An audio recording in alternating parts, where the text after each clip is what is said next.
O que é uma profecia? Quando é que uma mensagem dada por alguém é uma profecia, de acordo com as Sagradas Escrituras? E quando é que um homem que aparece como homem de Deus é considerado profeta? Pelo menos de acordo com as Sagradas Escrituras. Seja bem-vindo ao Diário Profético. Aqui é o professor Lavo Mobanda, sempre buscando trazer novidades. E subscreva-se se ainda não o fez, se é novo. Convide, quem sabe, os seus amigos, suas amigas, o seu pastor, o seu líder da igreja. O que é uma profecia? Permita que não seja eu a definir, mas a Bíblia Sagrada que fale por si o que é uma profecia. Para isso, eu preciso ler dois textos que eu creio que serão suficientes para guiar o vídeo de hoje. O primeiro texto encontra-se na segunda epístola do apóstolo Pedro, no seu primeiro capítulo. Vamos ler os dois últimos versos. Digo, o verso 20 e 21. Diz o seguinte: sabendo primeiramente isto, que nenhuma profecia da Escritura é de particular interpretação.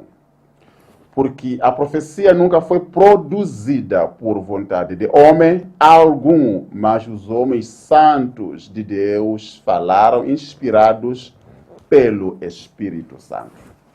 Vamos ao segundo texto, e desta vez vamos para Deuteronômio, capítulo 29, o verso 29. As coisas encobertas são para o Senhor nosso Deus, porém as reveladas são para nós e para os nossos filhos, para sempre, para cumprirmos todas as palavras desta lei. De acordo com as Sagradas Escrituras, a profecia é uma mensagem de Deus. Ou seja, a profecia não passa de uma vontade de Deus expressa, ou é quando Deus expressa a sua vontade, ou aquilo que ele tem como segredo, de acordo com o tempo que nós vivemos e de acordo com a nossa necessidade no campo espiritual acima de tudo. Portanto, quem produz a profecia é Deus. E esta profecia tem como destinatário o ser humano. Em outros termos, poderia dizer que a profecia não passa de um vetor. Imagine você o sistema cartesiano, não é? Aquele sistema que nós aprendemos na matemática, na geometria, né? Que tem dois eixos. O eixo X, não é? E o eixo Y. Então, nós precisamos de um vetor para poder nos orientar dentro daquele sistema. Chama-se vetor diretor. Neste contexto, a profecia não passa de um vetor diretor que serve para nos orientar, para que a gente saiba onde estamos, de onde viemos e para onde vamos. Por que nós estamos aqui? Isso chama-se profecia. Mas também poderia dizer que a profecia não passa de uma história revelada antes dela ser história. Ou seja, o conjunto de acontecimentos, não é?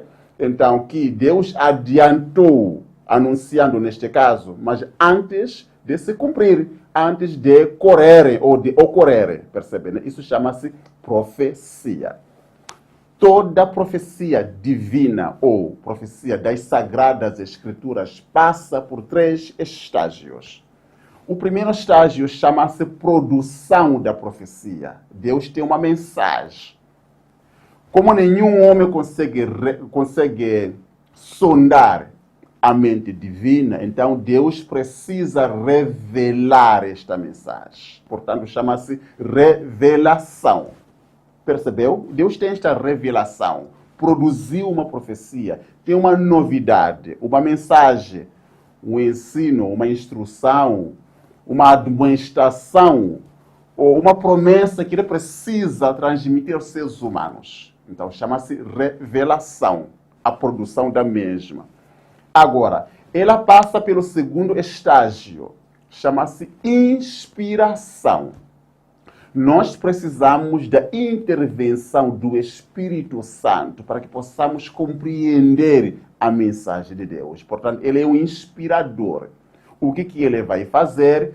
Pega a mensagem de Deus, ele seleciona homens de acordo com os critérios estabelecidos por ele ou por Deus, não é?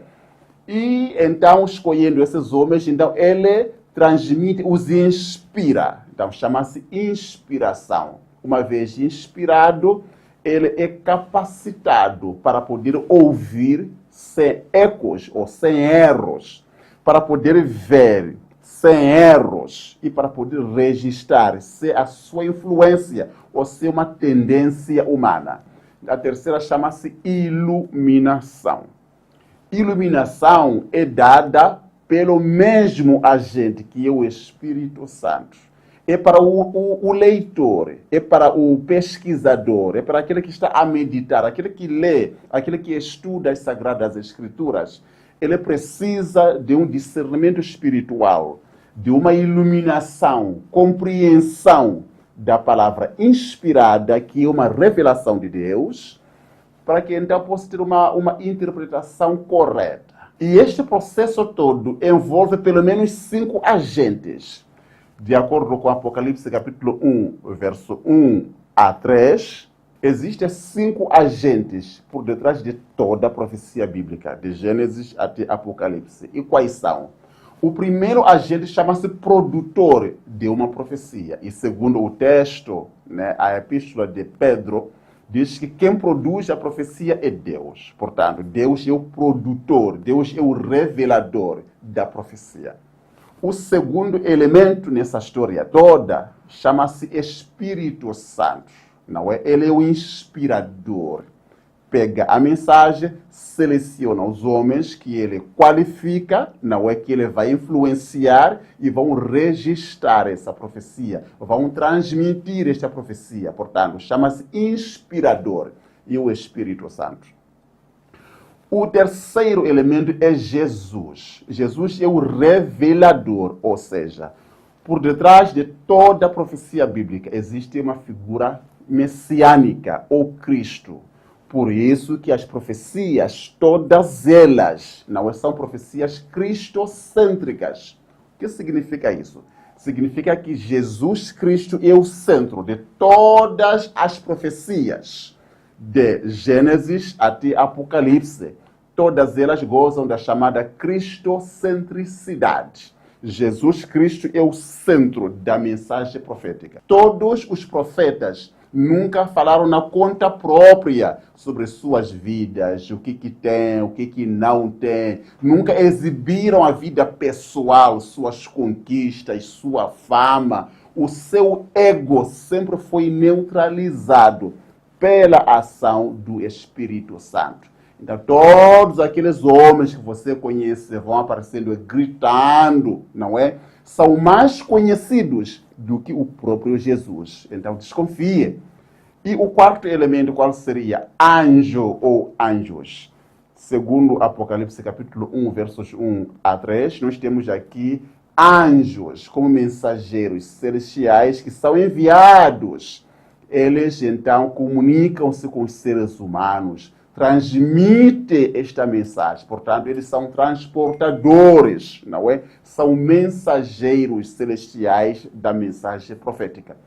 E o último e quinto elemento, quem é? É o ser humano, eu e você. Desde aquele que chamamos de profeta a todos que devem receber esta mensagem. Então, pertencemos aqui ao quinto agente. Somos o quinto agente na mensagem profética. Nós somos o destinatário. Portanto, a mensagem tem a ver conosco e tem a ver consigo. Agora, as mesmas profecias, se é que de fato vêm de Deus, elas não falham no seu cumprimento. Deus não falha. Deus não erra. Deus não se equivoca, não tem equívocos. Deus sonda a sua promessa, as suas profecias. Então, as profecias bíblicas, todas elas cumprem-se na íntegra, cumprem-se até aos detalhes. Por isso, do ponto de vista de estatística, dizemos que a margem de erro de uma profecia bíblica ou divina é de 0%. Isto implica que o nível de confiança da profecia seja 100%. Agora, é bom demais, é perfeito. Sei que o homem imperfeito não concebe isso.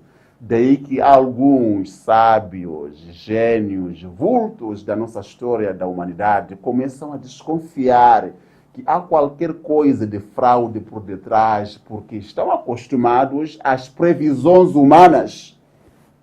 Até a previsão científica, a previsão meteorológica acaba falhando. Então, eles transportam esta imperfeição e julgam que Deus também, de alguma forma, pode ter erros. Por isso que eles dizem que as profecias bíblicas não passam de um vaticinium ex evento. Repita comigo, vaticinium ex evento. O que significa? Significa uma profecia registrada depois do evento ter ocorrido. Ou seja, aconteceu alguma coisa, aparece alguém que vai registrar aquilo como se a mensagem antecedesse, portanto, o seu cumprimento. Existe, mas não nas Sagradas Escrituras, não é? Existem os chamados apocalipses acadianos, por exemplo. Ali sim nós encontramos as mensagens proféticas ou apocalípticas que dizem respeito a Alexandre o Grande, não é? O tal de Cassandro acabou registrando alguns eventos com relação ao Alexandre o Grande, e é como se, na verdade, fosse uma profecia, ou seja, aquilo fosse registrado antes, não é? Portanto, do seu curso ou da sua ocorrência, o que é falso. Então, neste caso, sim, não passam de um vaticinium ex evento. Mas a Bíblia Sagrada já não. Ela antecede a história da humanidade. Então, todas as profecias bíblicas podem ser classificadas em profecias clássicas e profecias apocalípticas. As profecias clássicas são aquelas que foram endereçadas a Israel e tiveram seu cumprimento com Israel. Portanto, tem a ver com Israel, ponto final. Verdade, porém, que delas nós podemos ter algumas lições que nós aprendemos, não é? E alguns reflexos delas podem, sim, acontecer nas nossas vidas. E elas também podem ser condicionais e não condicionais. Por exemplo, uma profecia clássica condicional, a destruição da cidade de Nínive. Aquela cidade tinha sido condenada à destruição, mas acabou sendo poupada porque os homens mudaram, converteram-se, Deus poupou. Agora, temos a profecia clássica incondicional, ou seja, vai ter que acontecer porque Deus assim disse. O cativeiro babilônico, por exemplo, Deus disse que seria de 70 anos, ponto final. Não é? Arrependendo-se assim como não, foram e cumpriram seus 70 anos. Portanto, ela é incondicional. E dentro desta classe das profecias clássicas, nós temos as messiânicas. O que são? São todas profecias que falam sobre a primeira vinda de Messias. E sabemos que todas elas cumpriram-se. Não é? Todas elas cumpriram-se. E o último grupo, segundo falamos aqui, é a classe, não é? Ou o grupo das profecias apocalípticas. São aquelas que têm a ver com... São preditivas, podem ser simbólicas, podem ser literais, são aquelas que têm a ver com o tempo do fim, não é? As profecias que se cumprem nos nossos dias. E dentro dessas profecias apocalípticas, nós temos as chamadas escatológicas, que são aquelas que têm a ver com o fim do tempo do fim. Perceba que o tempo do fim não é, tem o seu começo. Portanto, seria o fim do tempo do fim, que é a fase na qual nós nos encontramos. Que tal? Esse estudo lhe ajudou a compreender alguma coisa? Deixa aqui embaixo as suas dúvidas, as suas contribuições, quem sabe as suas propostas de temas proféticos que gostaria que nós tratássemos neste canal. Por hoje é tudo. Não se esqueça de dar o seu like, não se esqueça de enviar este vídeo aos seus amigos e suas amigas. Aqueles que se dizem profetas. Por hoje é tudo. Até lá, professor Banda. Saindo.